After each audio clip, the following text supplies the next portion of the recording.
ফিরআউন তার দলবল সহ চুবাইতে চুবাইতে ডুবাইতে ডুবাইতে আল্লাহ তাআলা নীল নদের মধ্যে শেষ করে দেন। আর এই দিনটা ছিল মুহররমের 10 তারিখ, আশুরার দিন। শুধু তাই নয়, হযরতে ঈসা আলাইহিস সালামের জন্ম এই দিন হয়েছিল এবং ঈসা আলাইহিস সালাম তার এই কওম, তার জাতি থেকে আল্লাহ তাআলা উর্দুকাশে নিয়ে গেলেন। আর এই দিনটা ছিল মুহররমের 10 তারিখ, আশুরার দিন। হযরতে ইউনূস আলাইহিস সালাম মাছে পেটেছিলেন 40 দিন, আমরা সকলে জানি। ইউনূস আলাইহিস সালাম এর মাছের পেটে বসে তখন আল্লাহ তাআলা তাসবিহ আদায় করলেন ইউনূস আলাইহিস সালাম, লা ইলাহা ইল্লা আনতা সুবহানাকা ইন্নী কুনতু মিনাজ জালিমিন। মাছের ব্যথা ব্যথা শুরু হয়ে গেল। মাছ কি করলো? খুলে এসে ফিরে এসে বমি করে তাকে ছেড়ে দিল। সুবহানাল্লাহ। আর সেই দিনটা ছিল মুহররমের 10 তারিখ, আশুরার দিন। ইউসুফ আলাইহিস সালাম তার ভাইরা যখন কূপের মধ্যে নিক্ষেপ করে, ইউসুফ আলাইহিস সালামের জন্য আল্লাহ রাব্বুল আলামিন তার ফেরেশতা পাঠিয়ে তাকে সাহায্য করে। তাকে একটা পাথর দেয়, পাথরের উপরে তিনি দাঁড়ান এবং ফেরেশতা এসে তাকে সান্ত্বনা বার্তা দেয়, নবুয়তের বার্তা দেয়। আপনি আলোক দিশারি, আপনি হবেন এই গোটা জাতির জন্য আপনি হেদায়েতুর রহমান। আপনার ভালো ধার এবং বাহকের মাধ্যমে, আপনার প্রতিভার মাধ্যমে আল্লাহ আপনাকে এতটাই কবুল করেছেন, আপনাকে মোহর মেরে দিয়েছেন, আপনাকে নূর দিয়েছেন, আল্লাহ তাআলা নবী হিসেবে আপনাকে জীবিত করেছেন। সুবহানাল্লাহ। আপনি ভয় পাবেন না, আপনাকে মনোনীত করে দিয়েছেন আল্লাহ তাআলা।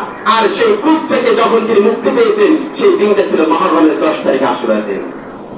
ইব্রাহিম আলাইহিস সালামকে তার কওম যখন চক্রিত করে চরকায় করে যখন আগুনের ভিতরে নিক্ষেপ করলো, আল্লাহ তাআলা ডাক দিয়ে বললেন, হে আগুন, আমার ইব্রাহিম আমার উপরে এতটাই ইখলাস হয়েছে, এতটাই তার নিয়াত ছিল, এতটাই খাপসা নিয়েছিল আমার উপরে। ইব্রাহিম আমার পরীক্ষায় উত্তীর্ণ হয়েছে, এত কঠিন পরীক্ষা তিনি গোল্ডেন ইখলাস পেয়েছে। হে আগুন, তুমি আমার ইব্রাহিমের জন্য উষ্ণতম শান্তিময় হয়ে যাও। সুবহানাল্লাহ। ইয়া নারু কুনি বারদান ওয়া সালামান আলা ইব্রাহিম। আল্লাহ ডাক দিলেন, হে আগুন, তুমি আমার ইব্রাহিমের জন্য উষ্ণতাময় শান্তিময় আরামদায়ক হয়ে যাও। বেশি গরম না, বেশি ঠান্ডা না, আরামদায়ক। সুবহানাল্লাহ, সুবহানাল্লাহ। সুলাইমান আলাইহিস সালামকে বাদশাহী দিয়েছেন এই মুহররমের 10 তারিখ, আশুরার দিন। শুধু তাই নয়, কিয়ামত সংঘটিত হবে মুহররমের 10 তারিখ, আশুরার দিন। দিনটাও থাকবে শুক্রবার। সুবহানাল্লাহ।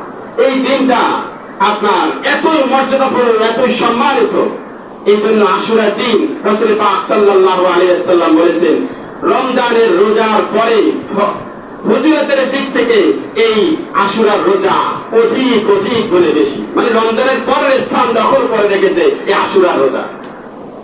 রমজানের রোজা ফরজ হওয়ার পূর্বে আশুরার রোজা ফরজ ছিল। আল্লাহু আকবার। আশুরার এত মর্যাদাপূর্ণ। হাফসা রাদিয়াল্লাহু তাআলা বলছে যে হুজুর পাক সাল্লাল্লাহু আলাইহি ওয়াসাল্লামকে আমি কখনো আশুরার রোজা ছাড়তে দেখিনি। 4টি রোজা, 4টি আমল কখনো ছাড়তে দেখিনি। তার ভিতরে হচ্ছে আশুরার রোজা, জিলহজ মাসের 9 তারিখ, আর প্রতি মাসে আইয়ামে বীজের রোজা 13, 14, 15 আর এই মাসে এই রোজাটা, আর ফজরের 2 রাকাত সুন্নাত। এই আমলটা আমি কখনোই তাকে পরিত্যাগ করতে দেখিনি, সর্বদা তিনি করেছেন। সুবহানাল্লাহ। তাহলে ফজিলতপূর্ণ মুহররমের 10 তারিখ, আশুরার দিন। এই মুহররম এখন অতিক্রম করতেছে পবিত্র মাস। মুহররম শব্দের অর্থ হচ্ছে পবিত্র। আসুন আমরা এই মাসটাকে সম্মান করি এবং এই মাসের বিশেষ বিশেষ যে ঘটনা ঘটেছে, এই ঘটনাকে কেন্দ্র করে আমাদের জীবনকে ইসলামের রঙে সাজিয়ে দেয়। আল্লাহ তাআলা আমাদেরকে বুঝার তৌফিক দান করুন। ওয়া মা তাওফীক ইল্লা বিল্লাহ। আসসালামু আলাইকুম ওয়া রাহমাতুল্লাহ।